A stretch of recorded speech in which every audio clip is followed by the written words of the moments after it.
because President Trump is in Japan for a second day as he continues his nearly week-long trip across Asia.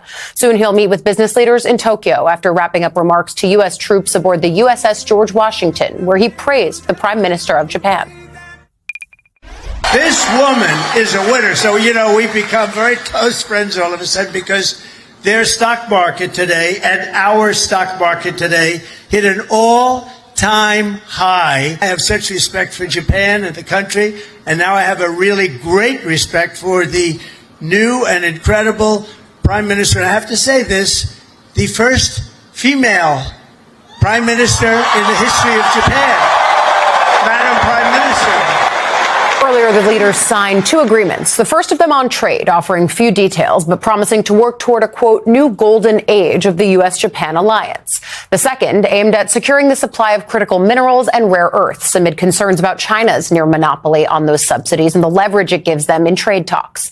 The president and the Japanese prime minister also met with families of citizens who were abducted by North Korea decades ago, with Trump saying the U.S. will do everything in our power to help them.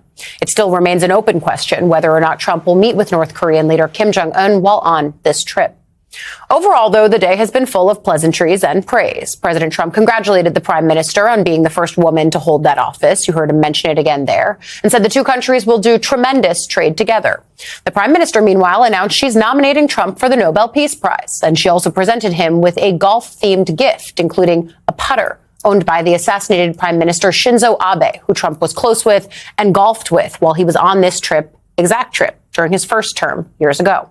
Want to bring in MSNBC White House reporter Akayla Gardner. So, Akayla, let's start on the trade of it all, because that is really the thing that the president and the White House both have been touting as the central focus of this trip. What are you seeing in the fact that they're touting a new tremendous era or a golden age? What's the actual detail behind that, if any? Yeah, one thing that stuck out to me throughout this trip in Asia, he has continued to make deals on critical minerals. And I think it shows how important the U.S. sees these minerals that really supply, the microchips that are in smartphones and other electronics, and potentially advanced weaponry as well. Mm-hmm. That's what he did today. But something that was really interesting in the text of that deal, he's talking about domestic manufacturing in the U.S. and in Japan. He wants them to sell to one another, but that is really the key part, is he wants to build up that manufacturing at home. He's also made deals with other countries we've seen already, Cambodia, Malaysia, Vietnam, Thailand, also on this issue. So that was hugely important for them.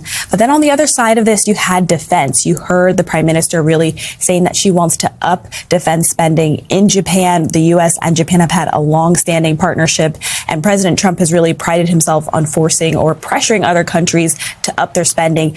Japan is not a part of NATO, but that is something that President Trump sees as a key accomplishment of his administration, is convincing those countries to up that spending. Japan is, though, an ally of NATO countries. Yes, of course. And NATO spending has always been a central focus of the president. So the idea that other countries, whether they're in it or just adjacent to it, I think you're right to tout that as a focus. I think he's always also had great relationships with whoever has been in power in Japan. His closeness with Shinzo Abe, of course, can't be understated here. He was referenced a few times during this trip. But I think when you look at the rare earth minerals piece of it does feel like he's trying to level the playing field a little bit for the U.S. as he heads into this sidelines meeting with President Xi a little bit later this week. Can you talk about the way the White House is looking ahead to that meeting and the way that all of these other stops in some ways are precursors to set them up for a successful stance there? Yeah, and a part of those deals is trying to lock these countries into a trading relationship with the U.S. then compared to China. But as you mentioned, everyone is going to be watching that meeting later this week, including Japan, who wants to really shore up their relationship with the U.S. as a bulwark to China.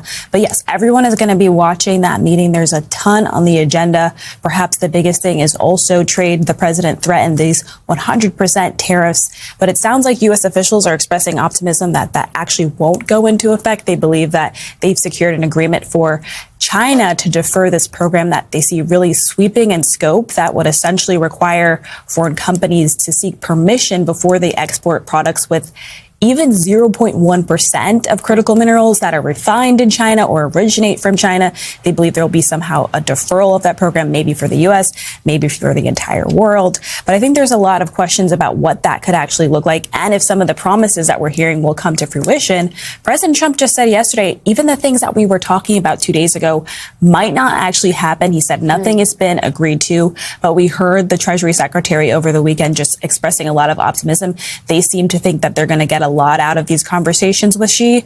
And I think another big thing on the agenda is agriculture and these soybean purchases. China has had this boycott specifically as a leverage going into these conversations that they knew were going to happen either way, but they seem to believe that they're going to get those purchases to come back on board.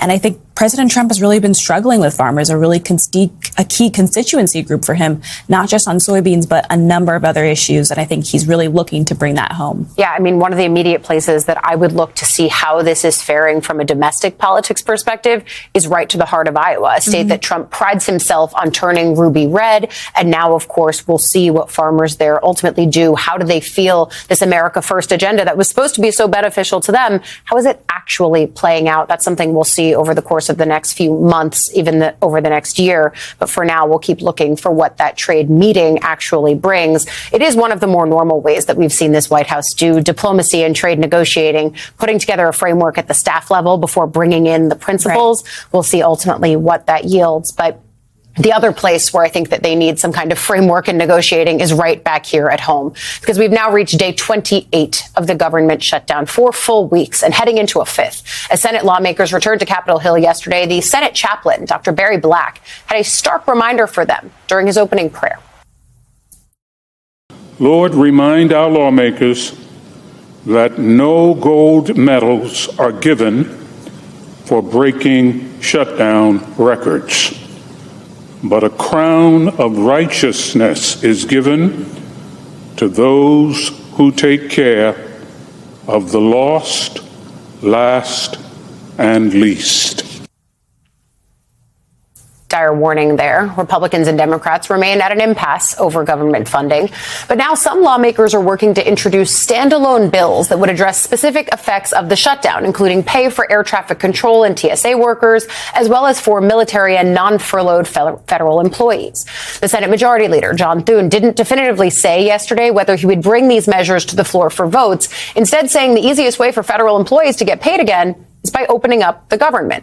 Easier said than done, obviously. Thune also spoke with President Trump on Sunday night about the shutdown and said the president is, quote, very engaged and committed to reopening the government. Meanwhile, Vice President J.D. Vance, I'm told, is expected to join Senate Republicans for their regular lunch meeting today. That gathering comes ahead of key tariff votes this week. But Vance is also likely to face questions about this very issue, how to get out of a shutdown. I mean, Akela, is the White House offering their own stamp on this? Because what I keep hearing from Republicans is Trump is engaged, Trump is engaged. And yet, as Jeff Mason, your colleague at the White House, came on here yesterday and said, usually during shutdowns, presidents who have foreign travel previously booked would be pulling those trips down. Instead, we've seen President Trump spending more time focused abroad, whether it's in Israel, whether it's now in various countries throughout Asia. What is the White House saying behind the scenes about what they want to happen here if the president is, in fact, as engaged as Republican leadership says? Well, the White House does say a lot of these summits, especially the ones in Asia, were pre-scheduled. They weren't ones that he was going to miss.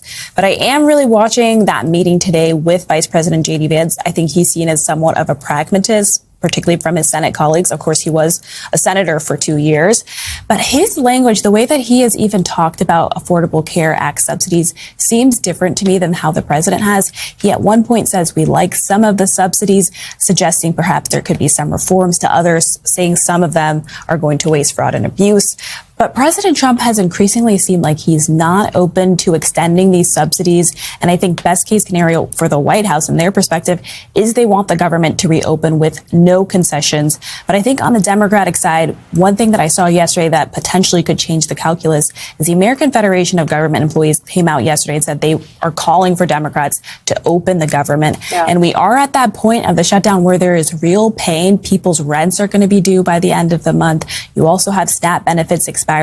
It doesn't seem that there's obviously off right there. But as you mentioned, there are these workarounds that the White House continues to endorse that normally in past shutdowns would really force some sort of compromise. And they're continuing to go down this path of let's find ways to pay military members. Let's find ways to pay law enforcement officials. So that seems like the route that they're trying to go on. But I'm really interested to see if Vice President Vance strikes a different tone than that today. Or sets up any kind of a different off-ramp here, because I do think that Republicans on the Hill, especially in this second Trump era, have been really loath to move on anything that is not blessed either publicly or privately by the White House. And so if Vance is on the Hill as an emissary, and I would note that when he was in the Senate, he often took positions at odds with where Republican leadership was on a variety of issues. But the idea that he is close to key members of Republican leadership, including John Barrasso, the fact that he's coming to this lunch at this important point.